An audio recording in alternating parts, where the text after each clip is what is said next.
El sueño de la emperatriz, por Miriam Álvarez.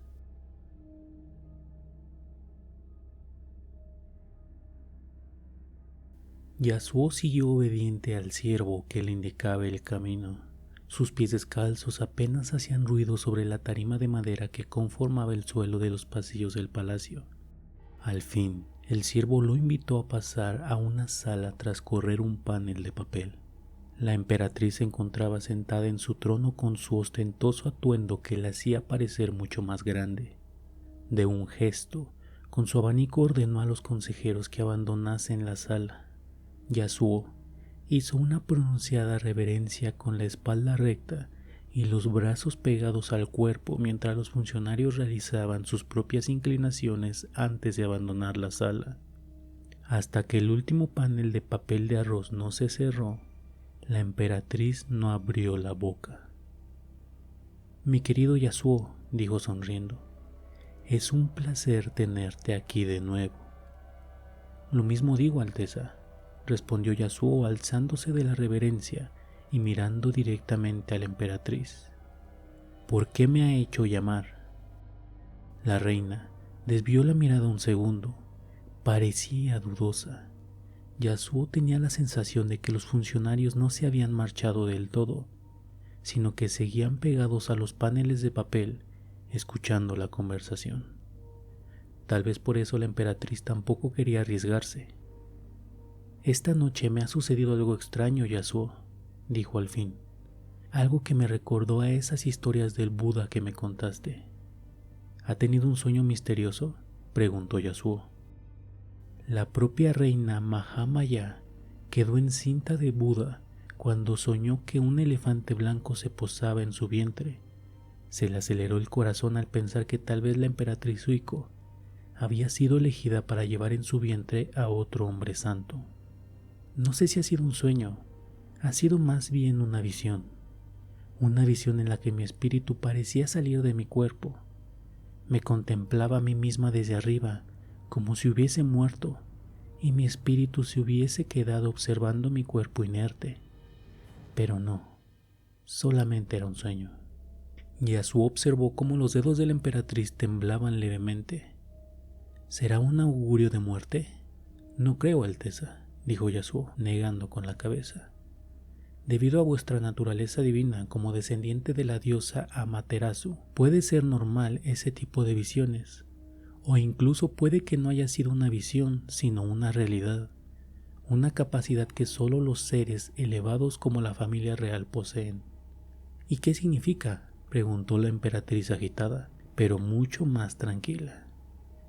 «El Buda también tuvo visiones de ese tipo», continuó Yasuo. «Gracias a sus meditaciones podía lograr que su alma abandonase su cuerpo. De hecho, cada meditación es un intento de trascender lo físico. Como ya sabe, en su caso, si se provoca por la noche, mientras uno duerme, recibe el nombre de viaje astral. Es un fantasma que puede atravesar paredes y volar. Según las enseñanzas, puede recorrer todo el mundo en ese estado. Pero si mi espíritu se encuentra en ese estado, quiere decir que mi cuerpo está muerto». «Su espíritu sigue ligado a él, señora. No hay nada que temer». Zuiko dio un respingo, algo más calmada, y negó con la cabeza. «Aún así no quiero pasar más por esos sueños. Supongo que el Buda los realizaba mientras meditaba, estando consciente. Que me suceda por la noche me da a pensar que posiblemente sea causa de algún tipo de yokai o espíritu malvado». «No se preocupe», dijo Yasuo, inclinando la espalda hacia la emperatriz. «Solo ha ocurrido una vez. Es posible que no vuelva a repetirse». Cuando al día siguiente otro mensajero acudió a Yasuo para acompañarle al palacio, él supo que la reina había sufrido otro de sus viajes astrales. Esta vez, el mensajero parecía nervioso, agitado, como si algo le hubiese ocurrido a la emperatriz. Transmitió ese estado a Yasuo, quien rezó en silencio, rogando que tanto ella como su sobrino se encontraran perfectamente. Un funcionario de palacio se encargó de guiarle a través de los pasillos y los paneles de papel decorados. Esta vez, no se dirigían al salón del trono. —¡Yasuo! —chilló Suiko cuando entró en una pequeña sala algo oscura, donde había bastantes funcionarios y consejeros parloteando en un ambiente algo tenso. —Oh, Yasuo, ha sido horroroso —comentó mientras éste realizaba su reverencia—. Ha ocurrido algo terrible. Yasuo rezó un mantra cuando, al asomarse tras la emperatriz, observó un cuerpo ensangrentado. Retiró inmediatamente la vista. Vio que entre la amalgama de funcionarios también se encontraba el príncipe Shotoku, sobrino de la emperatriz. —Alteza, es peligroso estar aquí —dijo Yasuo rápidamente—. El príncipe y su alteza no deberían estar en la misma sala después de esto. Quienquiera que lo haya hecho podría volver a aparecer y... El monje tiene razón, tía —dijo Shotoku con una leve reverencia—. Deberíais regresar a vuestros aposentos y dejar estos asuntos a los hombres. Yasuo respondió al príncipe con otra reverencia. Aunque la emperatriz era Suiko, su sobrino era quien de verdad gobernaba el país. La comunidad budista le debía mucho. Posiblemente sin él, Yasuo no se encontraría en el palacio como consultor espiritual de la emperatriz. Suiko frunció el ceño, pero Shotoku ya había pedido a unos guardias que acompañasen a su tía hacia sus aposentos. Al despejarse la zona, Yasuo pudo ver mejor aquello que ocultaba el tumulto de funcionarios. Un cuerpo de un consejero abierto en canal y sus tripas rodeando su vientre, enroscadas como serpientes pálidas. En su rostro todavía se advertía la cara de pánico, congelada para siempre en el momento de su muerte. El monje siguió obediente a la comitiva de la emperatriz. Una vez en los aposentos, ordenó a sus doncellas que abandonasen la sala y la dejasen sola con Yasuo. Ellas obedecieron con una reverencia. —Lo he visto, Yasuo —dijo ella una vez que se quedaron solos. —¿Cómo que lo ha visto? ¿Presenció el asesinato? En parte, sí, quiero decir. La emperatriz pareció dubitativa. Tuve otro de mis viajes astrales esta noche. Traté de probar lo que me contaste e intenté viajar. No quería arriesgarme mucho la primera vez, solo pasear por el palacio. Entonces, lo vi. ¿Vio el asesinato desde el aire? Suiko bajó la mirada y sus ojos se llenaron de lágrimas. —¿Quién fue? —preguntó el monje. —Eso no lo vi. Yo solo pensé que era una mala pesadilla. No creía que fuese real. Simplemente traté de evitar pasar por esa sala, pero uno de mis consejeros lo encontró. —¿Qué vio entonces? ¿El cuerpo del funcionario ya muerto? —No, presencié el asesinato con mis propios ojos, pero la vista en ese estado no es como nuestra vista ahora. Es más extraño. Posiblemente ya sepas algo si el Buda se encargó de transmitirlo. Yasuo cerró los ojos. La verdad es que no sabía demasiado de los viajes astrales. Mi vista se enfocaba solo en el cuerpo del funcionario, comenzó a explicar la emperatriz. Primero iba andando por el palacio oscuro, de noche, le seguí. De pronto se dio la vuelta muy asustado, aceleró el paso hasta que llegó a esa sala. Entonces dio un grito de terror. Era como si algo le hubiese alcanzado. Después, su voz se quebró. Yasuo se inclinó hacia ella, sin tocarla, para indicar que podía parar ahí si no se sentía con ánimos, pero ella continuó. Algo le mordió el brazo y salpicó mucha sangre. No lo vi porque a mi vista era como invisible. Solo vi las heridas abriéndose mientras el hombre gritaba. Después se le abrió el pecho y el vientre. Seguía vivo y retorciéndose en el suelo mientras esa cosa seguía atacándole. Yasuo guardó silencio. No fue instruido para enfrentarse a monstruos o demonios. Solo estaba educado para predicar. ¿Está segura Su Alteza de que fue un monstruo? ¿No pudo ser un asesino? A menos que un asesino pueda devorar a su víctima con los dientes, no creo que ningún humano normal posea tanta fuerza.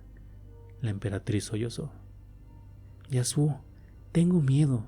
¿Y si ese ser venía buscándome a mí, pero confundió mi presencia espiritual con ese funcionario. ¿Vive en el palacio? ¿Y si es uno de mis más fieles consejeros? No se preocupe, señora. Nos ocuparemos de que no sufra ningún daño. ¿De verdad? ¿Vigilarás mi sueño para que ese ser no venga a devorarme? Me refería a rodear su habitación de guardias, pero si eso es lo que desea. Yasuo tuvo miedo de la efusividad que tomó la emperatriz. Comenzó a esparcir rumores por el palacio sobre que no había nada que temer de ese yokai, puesto que el monje budista sabría repeler a los malos espíritus. Yasuo se ocupó de desmentirlo, evitando que en las cortes estallase una ola de pánico, afirmando que posiblemente solo se tratase de un asesino contratado por algún rival político, con el que nadie osaría atacar a la emperatriz. Por si acaso, pidió a los guardias reales que patrullaran con más frecuencia y efectivos los aposentos reales. Pero los rumores que la emperatriz esparció no sentaron bien a todo el mundo. Muchas de sus doncellas, así como algunos consejeros, se preguntaban por qué un hombre, por muy monje que fuese, tendría que pasar la noche en los aposentos de la emperatriz.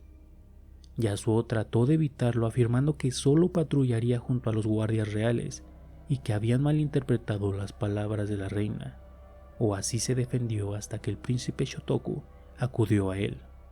Si mi tía requiere de sus servicios, así se hará. El monje velará por ella.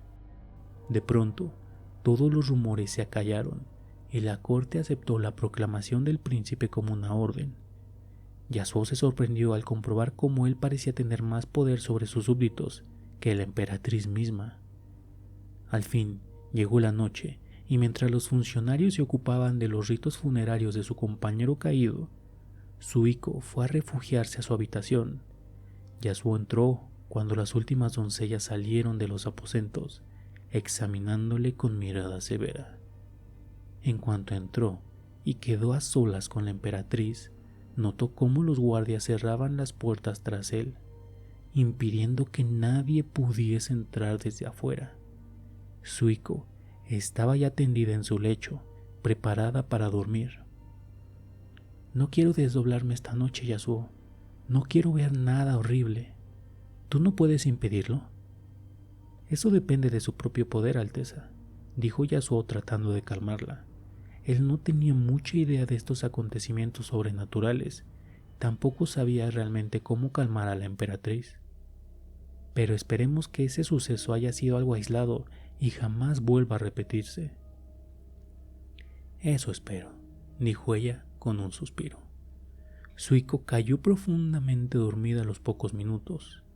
Yasuo permaneció despierto, sosteniendo un rosario de meditación entre sus manos, mientras murmuraba algunos mantras. La noche se hizo más oscura y el silencio ocupó el palacio. Cuando Yasuo se encontraba en trance, un viento frío se adueñó de la estancia. De un soplo, apagó la mecha de la lámpara de aceite, la única iluminación que tenía Yasuo. Salió de su trance con un sobresalto y miró a su alrededor. La luz de la luna se colaba a través de las cortinas. Yasuo observó a su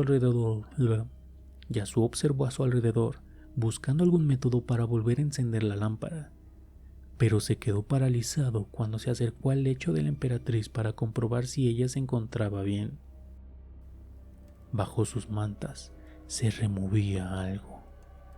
El monje pensó que la emperatriz solo estaba cambiando de postura en ese momento, pero los movimientos eran sinuosos, como los de una serpiente.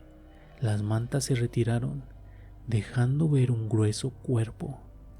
La cabeza de Suiko, con los ojos plácidamente cerrados en mitad de su sueño, se elevó hacia el techo de la habitación, flotando como un globo. Todavía estaba unida a su cuerpo por ese cuello largo y grueso que Yasuo había confundido con una serpiente. Era tan largo que se enroscaba sobre sí mismo, muy flexible y agitándose como una culebra nerviosa. Yasuo sostuvo el rosario en su puño, salió corriendo hacia la puerta recordando que los guardias la habían cerrado por fuera. En ese momento, la emperatriz abrió los ojos. Eran totalmente blancos y emitían una luz tenue como la de la propia luna. La cabeza flotó hasta situarse sobre él, llevándose tras ella su cuello inquieto. El monje trató de gritar, pero aquella masa sinuosa se enroscó bajo su mandíbula, impidiendo que el aire pasase a sus pulmones. El cuello de la emperatriz formó anillos en torno a su cuerpo, que después apretó, atrapándole. Ejerció tanta fuerza que los huesos de su pierna se partieron, sus vértebras se separaron y sus costillas fueron empujadas hacia afuera, desde la espalda, rajando su pecho.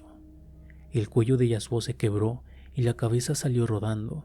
La piel de la emperatriz parecía estar cubierta en un misterioso aceite, pues aunque quedó empapada de la sangre del monje, resbaló hacia el suelo con facilidad.